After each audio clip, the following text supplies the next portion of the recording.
He's like, you want to roll it? I'm like, yeah.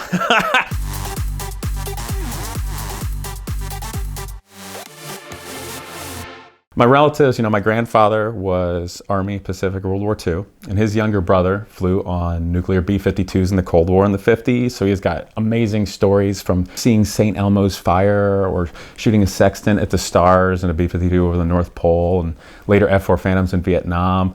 My Uncle Whit, he had the craziest stories because he was the guy that flew bombers in World War II and then every fighter plane from World War II through Korea up to like F16 Fighter Jets. This is what I was influenced by as a kid. They'd be like, hey Whit, tell Casey about that time you bailed out of the F-86 after having a midair with the RAF guy. He's like, bail out? Hell, the plane got cut in half. I fell out. So it'd be great, ridiculous stories that were all true. But my parents were both only children that majored in fine art in the 70s and were probably a little too influenced by the hippie generation. So that kind of killed that trend for me. So as a kid, naturally, with this kind of personality and influence, race cars and racing. And obviously that's been my career path and my love and everything like that.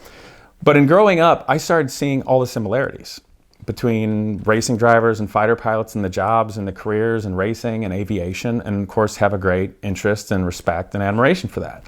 I always wondered to myself, like, that's what all the family did, and I didn't do that, but I'm the one that does racing. I wanted to do an article, wanted to figure it out, and a gentleman finally that I knew had said he had some sort of contact. I say, do you know any way I can go work with the Air Force, go see what's out there, do an article? And he goes, hold on. And a couple days later, he calls me back and he goes, so a general at the Pentagon just said the words Casey Putsch and okay in the same sentence. And I'm like, well, as long as he didn't put a hit on me, then great. But what that translated out was probably the biggest honor in my life and like something I was hugely humbled for. After some time and background checks and everything like that, I got invited to go spend 2 days with the Air Force Thunderbirds in Las Vegas at Nellis Air Force Base and work with them. Racing in the racing world and car world is like a proverbial mountain. But when you spend your life climbing one mountain, it's hard to ever go see another mountain, you know what I mean? So at least maybe get a glimpse. And I called a friend of mine when I was there because I really wanted to do it up, and have a car. And he was gonna let me borrow his Carrera GT. But then I was like, whoa, yeah. But it wasn't registered. And believe it or not, ended up letting me borrow his Ferrari F430 Spider. So a student of mine from Genius Garage was good at videography and photo. I'm like, why don't you come along? We'll do this great article. It'll be a great thing. You can get credit for it. So fly out to Vegas with the student. We show up at the airport, hop in a taxi cab. The next thing you know, bright yellow Ferrari. This is already like the coolest trip ever. Well, the guy also has Robosaurus, that giant mechanical dinosaur thing that rips cars in half and blows fire. And the guy that was working on it, that met me to pick up the Ferrari, was like, yeah, we got Robosaurus out. You want to come check it out and hang out? So I went and saw this, and I'm like, we came to hang out with the Air Force. This is already absurdly awesome in Vegas. So next day, we'll get ready. Early in the morning, we get out there, right into the hangar, the Thunderbirds, right out on the flight line, all their beautiful red, white, and blue F-16s, and they're already, inviting me in to work with them. We're doing the FOD walk for debris and such, but we're prepping the jets, just like you would race cars. And the thing that's amazing is immediately it felt to me, I'm like, these could literally just be a fleet of Indy cars. Everybody is super precise and on point and professional, but as crazy as it sounds, even though we're in an active Air Force base on the flight line, I literally felt at home like I was working with buddies or a team on race cars. And I spent the rest of that first day just going around and seeing different people's jobs. Because even with the Thunderbirds alone, there's 140 people that work there. And there's 8 pilots. And everybody was happy and honored to be working there and working together. And I'm like, this is cool. And so the next day, we get up early again and I'm more excited. But at the same time too, I'm just like, how is this happening? And today's gonna be an absurdly even more special day. Like I'm gonna be working with them in the morning, seeing all around. They're teaching me all about their history and going through it, but they're actually gonna let me fly, like up in an F-16. Are you kidding me? There's like a couple of 2-seat F-16 jets out there, period. They'll take up VIPs, like celebrities sometimes, or some race car drivers, and try to get them to pass out and puke or whatever, like this. So my first goal when I realized this was, I saw Gerard Butler went up, that actor. I think he was in Sparta or something. I'm like, I have to beat him. I don't care. I cannot do worse than Gerard Butler as he's starting the bar.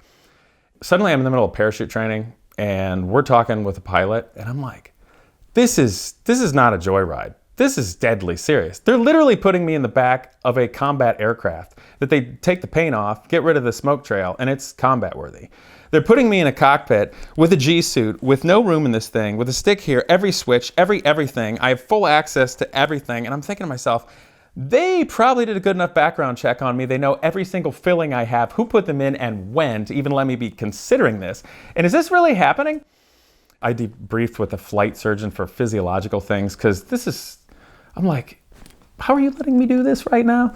I have not trained for this. I'm in this cockpit and the pilot's going over everything. Oxygen, egress, ejection seat, like how to arm this thing. I'm sitting on rockets, literally. Like this is a Mach 2 aircraft. Twice as, like everything going on wants to kill you at all times. And the only way everything goes perfect is to do a job perfectly. And I think every guy, somewhere in the back of their head when they're flying in a commercial plane, thinks, so if the pilots both passed out, could I land this plane? I think we've all thought that, but nobody's ever gonna say it. It's never gonna happen, right? But I'm in the briefing with the pilot, and we're going through, he's talking about all these maneuvers he's gonna do, all the G, all the physiological stuff, and literally says to me, so, if you know what the maneuver we're gonna do is, if we're going through it, and suddenly I'm not recovering, and the ground's coming up quickly, and I'm not talking, just serious as a heart attack, he's like, you know how to fly, get us straight and level, get us back to civilization, talk about it, figure out, get us to where we're close enough we can re-rescue and bail us both out. And I'm like, all right, I got this. The Thunderbird guys are the most consummate professionals, the absolute diplomat, ambassadors, perfectly on point. But I think I was excited and goofy enough in a way, but like happy to be there, that I got him to kind of laugh when we were doing this. So we're sitting on the runway. He goes full military power, clicks it over, full afterburner, wall on the brakes, smoke on, and just goes for everything it's worth, right off the line, off. When it first takes off, it's like a really good exotic car to like 60 miles an hour, 100 miles an hour. 100 miles an hour comes around, 100 knots in that area. It starts pulling harder. Like now you're in a pretty serious race car. Then 150 knots, no time, you're up in the air and ground effect. Plane's yelling altitudes at you like this. It is pulling hard, hard. We're doing 350 knots, 400 miles an hour-ish, and still accelerating, and it's pulling harder like an Indy car the whole time. And I'm just like a kid. I'm like, oh yeah, I'm in the seat. Yes, let's go. He's like laughing at me because I'm like, yeah, like this. He's like, okay, Casey, the G's gonna pull up. And he'd give you a fair warning because you gotta take in a full breath and like squeeze for everything it's worth. And so they're just gonna go, literally, pop the thing up out of ground effect, off the deck, 500 miles an hour. We're doing like, I don't know, 430, 440 knots, and just cranks it back to 4.5, 5 Gs to go dead vertical, 500 miles an hour. I've not done this. That's double the speed of a Veyron, and we're going straight up. The thing's got 1-to-1 thrust. It weighs 30,000 pounds, make 30,000 pounds of thrust apparently. So the first thing I noticed is I felt like it was this weird interstellar moment and my body is blurring. I'm like, whoa. Like this, and you pull up, and that's that moment where it gets okay, and I just freak out. I'm like, yeah, we going to the moon, baby! Like the sky looks dark, and it's just shooting up, and I'm giddy, like, because it's better than any racing thing. I don't have to worry about doing anything except not bumping something. So I'm just having the best time in the world. He's like, all right, Casey. It was a quick climb to 15,000 feet, 0 to 15,000 feet. He pulls back to inverted like this. He's like, Casey, you get a good view of Las Vegas? I'm like, yes, sir. Oh, what up, Las Vegas? He's kind of laughing at me. So we head out, kind of over in the Death Valley area. They got a test range, and it's beautiful. The glass comes down like this. You can see right out. And on the way out, for like 20 minutes, he's like, all right, Casey, put your hand on the stick. It's your plane. Flat out, lets me fly it, okay?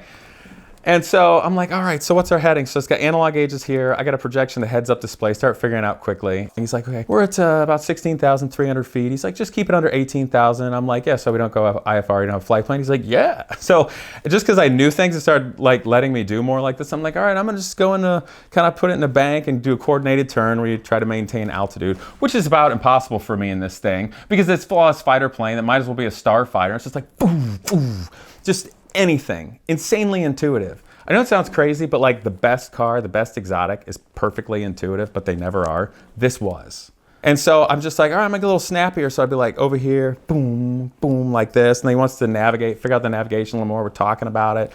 He's like, all right, man, you pull it. I'm like, you mind if I pull into this thing a little harder? And I'm like, I just wanted to lay into it. You know what I mean? So I just, boom, put it like 90 degrees and get back into it where I feel like I'm in that inception moment where you can feel the wings buffeting and like my body's blurring. I'm like, yeah, like this. And he's like, all right, Casey, not bad. It's like 4.5, 5G pull. I'm like, yeah, just, you know, like, feeling good. And he does a couple of things. He's like, you want to roll it? I'm like, yeah. So he's like, just get it about 7 degrees, up attitude, get yourself off the stick there and just lay into it. And I'm like, can do. Like this. And I'm like, yeah, here it comes. I just lay it over. I could have just wailed on it, but you know, I didn't want to do something stupid. And it's just the most like magically perfect thing, almost like a simulator or video game. How is this happening? How? And you've seen everything they did at an air show. Loops, Cubans, do like a 270-degree roll to, you know, turn the other way and everything crazy. We did everything. I mean, you know, the rolls, the knife edges, everything like that was cool. Just the buffeting of the wings, everything, just the tenaciousness of the airplane digging in. But I gotta be honest, like 20 or 30% of the way through this after he's doing things, I'm like trying to breathe through this mask. In these G turns, first you start squeezing for all it's worth, your blood pressure to keep your blood in your brain. And the G suit's good for about another G and a half of help.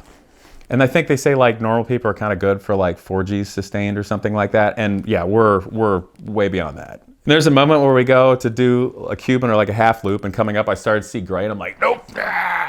Like this. It was great, but I'm like dying for breath. And the thing is, you got to take a full breath and like barely let any out and keep trying to top it up, because just the force will basically make you exhale and turn your diaphragm to mush. He goes to do this full 360-degree turn, I think like 4.5, 5 Gs maybe, but it takes a long time, better part of a minute to do that, the speeds we were going. And so 180 degrees through, I'm like, oh, okay. And then a little bit more through it, I accidentally exhaled a little bit too much. And I'm like, and I just remember getting through that, I thought to myself, man, I don't know if I could do this. I'm pretty cocky about stuff, and generally with the right amount of work and mindset, you can get through anything, but I'm like, oh my God, dude, you are basically Superman. He's like, no, just out there representing everybody best I can. Consummate professional, right? Super respect across the board. And then the next thing he did that was insane, he's like, all right, Casey, we're gonna shoot through Star Wars Canyon. I'm like, yeah, these are the droids I'm looking for. There's literally a canyon in the Death Valley area where they shot Star Wars. And he comes in this thing, I think we're at like 13, 14,000 feet. And we're coming down it like this. I'm like, so how many G's is this gonna be? He's like, oh, you know, not too many, it'd be pretty good. I feel like we're doing 500 miles an hour, like into a hole. And he's going, I'm like, yeah, and he rolls it over like this. And I've seen it from YouTube where guys will go way out in the desert to spot fighter jets. And I look over, I see the photographers, because we're ripping through a canyon. The photographers are above us. He's got the smoke trail on. I feel like my body's blurring, but I'm a goofball back here. It's pretty violent and zipping around. I'm like, yeah! We're basically hooning around in a fighter jet. This is the best thing ever.